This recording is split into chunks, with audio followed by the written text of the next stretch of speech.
Vou falar aqui de uma outra parte aqui do painel aqui do NTSORD, que é essa questão aqui do long e do short, né? Então aqui a gente tem o preço médio, né? Onde estaria o preço médio ali de long e de short, você vê que é bem próximo aqui, né? A gente, em relação ao preço, né? Onde é que está onde estaria o preço, né? A posição ali de long e de short. É difícil ter uma diferença muito grande, então, mas eles ficam bem próximos. Às vezes, quando a gente tem um desbalanceamento muito grande, a gente tem uma diferença maior entre o long e o short, né? E aí, quando isso acontece, você consegue perceber esse desbalanceamento, né?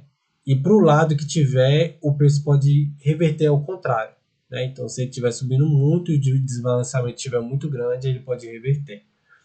A gente tem um CVD, né? Um CVD que é o cálculo aqui que aparece até o 9 aqui, que é das últimas 9 barras ali que a gente calculou, que a gente tem nas configurações do indicador. Então ele tem esse cálculo aqui. No vídeo anterior até esqueci de falar o gauge aqui, nesse botãozinho aqui de baixo você consegue mudar de, de percentual para quantidade, né, aqui. Então se ele tiver acima dos 50%, ele vai aparecer aqui que o delta entre as compras e venda ele é 300 e tantos aqui negativo, né? Das 9 últimas barras. Então ele aparece aqui o valor aqui do delta. E aí se você mudar aqui, ele volta para o percentual. Então você pode mudar para valor percentual, você tem essa opção também. E para o volume é a mesma coisa. Aqui também tem a força do volume ali, aí que é do desvio padrão, né? Tanto que a gente tem até um símbolozinho aqui do desvio padrão. E você pode ter o percentual, o valor ali, né? Faz mais sentido o percentual para visual. Então a gente tem um CVD aqui, o CVD ele é calculado ele mostrando o valor, né, não o percentual. O valor da barra, aqui é no caso das 9 últimas barras, da barra atual, e o da seção, como está a seção atual, né, o delta da seção inteira, calculado, né. E aí vamos para essa barrinha aqui, eu já expliquei nos vídeos anteriores um pouco, né, mas aqui a gente tem o delta dos outros time frames, né? Então, a gente tem um delta ali do 30 segundos, 1 minuto, 5 minutos, 15 minutos e 30 minutos.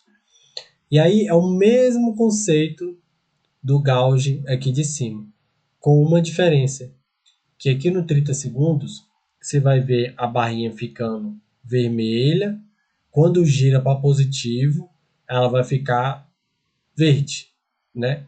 E esse sinalzinho aqui de buy e sell é o sinal que a gente tem configurado aqui na estratégia que a gente tem para o NTSORD, que o NTSORD vai ter algumas atualizações e pode ter várias estratégias adicionadas a ele, mas é a estratégia aqui que a gente tem para o robô, né, poder operar sozinho ali.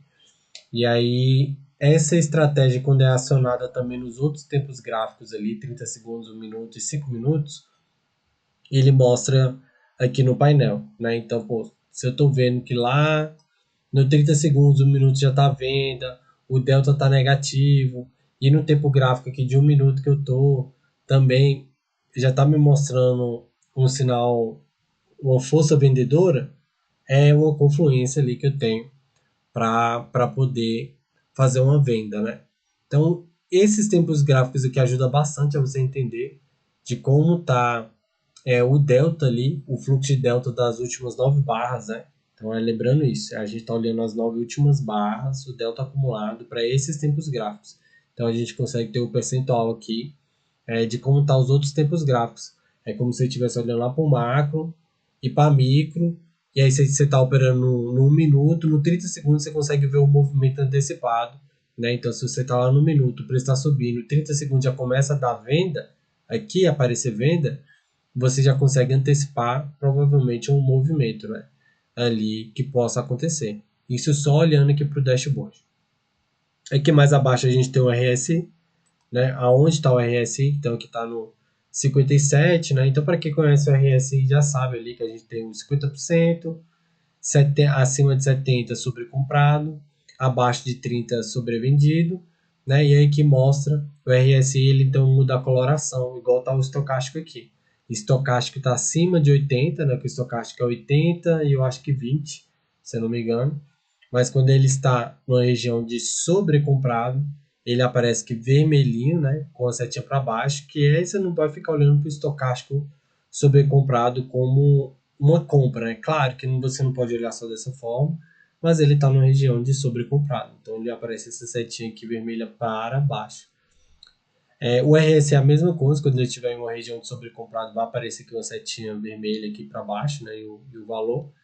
O BOP mostra a direção do BOP, né, se o BOP está positivo ou negativo, e quanto que ele está aqui positivo ou negativo, para o BOP. Então aqui mostra aqui também. E é isso, né? Esses são dessa parte aqui inicial, o que a gente tem de informação. Essas informações são importantes também, caso você queira deixar um gráfico um pouco mais limpo, quer entrar, você quer ver como que o RSI está, o estocástico, o BOP, olhando aqui só para o painel, você tem visualmente, né, mais fácil aqui entender como que tá os indicadores naquele momento, né? Então é isso. Esse foi um vídeo aqui explicando mais essa parte visual aqui do gráfico em relação às configurações dos indicadores. Do indicador, né, você consegue mudar algumas coisas em relação ali. Vamos lá. O estocástico, a gente já tem uma configuração padrão aqui que é a ideal, que a gente fez backtest, né, e chegou nela, mas se você quiser mudar a própria sua configuração que você usa, você pode mudar também do estocástico. Do BOP aqui também, você consegue colocar aqui, caso queira mudar e colocar um outro tipo de, de média, de períodos aqui para o BOP, né? Então dá para você ajustar. Aqui é persistência do sinal e tal. Isso aqui não mexe, né, nessas configurações.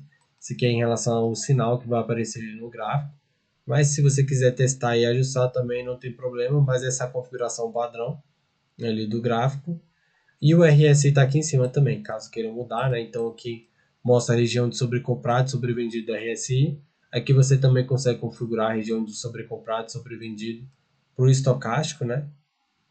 Para o BOP não tem isso, então você consegue fazer essas configurações para poder mostrar esse vermelhinho ou verdinho aqui para os indicadores de RSI e estocástico.